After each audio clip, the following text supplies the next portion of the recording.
ओम नमः शिवाय। मन में इतने सारे डर क्यों हैं? मतलब हम जो चीज़ें सोचते हैं, जो चीज़ें करते हैं और इतने सारे डर हमने हमारे मन के अंदर पाल रखे हैं कि वो डरों से हम बाहर नहीं निकल पाते। उस वजह से हमें कई बार एंजाइटी, डिप्रेशन और कई बार तो ऐसा होता है कि हम बहुत ही ज़्यादा ओवर थिंक करने लग जाते हैं उन सब चीज़ों को लेकर। तो मन में आखिरकार हमारे ओर से इतना डर क्यों होता है? और ये डर जो है हमें कई तरह की परेशानियों में डाल सकता है। इसलिए दोस्तों, इस डर को आपको समझने की बहुत हद तक ज़रूरत भी है और इस डर पर आपको काम करने की भी बहुत हद तक ज़रूरत है। मैं ये बात इसलिए कह रहा हूँ कि अगर आप इन चीज़ों पर काम करेंगे या इन चीज़ों को बहुत अच्छे से समझ लेंगे तो आप शायद अपने जीवन की बहुत सारी परेशानियों से बच जाएंगे। हमेशा हमें हमारे शत्रुओं का डर होता है, हमेशा हमारी नौकरी जाने का डर होता है, हमारी आर्थिक स्टेबिलिटी, हम आर्थिक रूप से संपन्न रहेंगे या नहीं, जो धन आएगा, हमारा बुढ़ापे में क्या होगा, मेरी लाइफ का क्या होगा। मतलब इतने सारे डर जो हैं इसके साथ सर्वाइव करते हैं। तो सबसे पहली बात जो आपको हमेशा याद रखना है कि कोई भी डर जो है उसकी उत्पत्ति हमारे मन से होती है और मन के साथ एक अज्ञानता और वहम के साथ होती है। हम चीज़ों को लेकर बहुत ज़्यादा जब ओवर थिंक करते हैं, बहुत ज़्यादा सोचने लग जाते हैं, तो इस तरह का डर क्रिएट हो जाता है कि हम उसको चाह कर भी उससे बाहर नहीं निकल पाते हैं।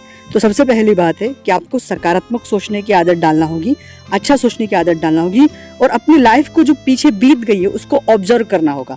अभी तक सब चीज़ें पॉजिटिव हुई है, सब अच्छी हुई है और अगर हालात खराब भी हुए हैं तो हमने उससे लड़कर संघर्ष करके हम बाहर आए और आगे भी हम बाहर आएंगे।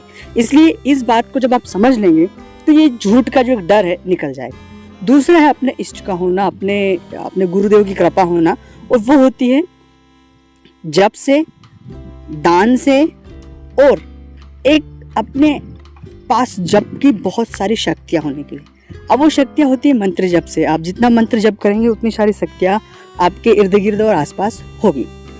इसके अलावा जो सबसे ज़्यादा महत्वपूर्ण बात है, जो आज के युग में लोगों के साथ चीज़ें हो रही है, लोग दूसरों की बातों में बहुत आ जाते हैं। लोग आपको किसी के बारे में कुछ कह देते हैं, ये ऐसा हो जाएगा, ये हो जाएगा, वो हो जाएगा, और इसमें भ्रमित हो जाते हैं। इसलिए कभी भी किसी भी चीज़ में भ्रमित नहीं होना है।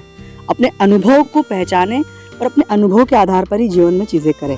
वो बहुत ज़्यादा प्रैक्टिकल और बहुत ज़्यादा सकारात्मक आपके लिए होने की संभावना है। अब कई बार इस तरह की सिचुएशन मैंने ज़्यादातर लोगों के लिए देखी है या ज़्यादातर जातकों के साथ होते हुए देखी है कि वो बहुत ज़्यादा लोगों की बातों में, या लोग उन्हें अपने दिमाग से चलाते हैं। उनके अनुभव कुछ और हो सकते हैं और आपके अनुभव कुछ और हो सकते हैं। तो आप अपने अनुभव से चले, अपनी जो भी लाइफ के अनुभव उनके आधार पर जीवन में आगे बढ़े, आपको फ़ायदा होगा। अगर आपको अच्छा लगा हो तो लाइक करना, शेयर करना, कमेंट्स करना। अपनी कुंडली का एनालिसिस करवाना तो स्क्रीन पर नंबर चल रहे हैं, व्हाट्सएप पर अपॉइंटमेंट लेकर हमसे बात कर सकते हैं। ओम नमः शिवाय।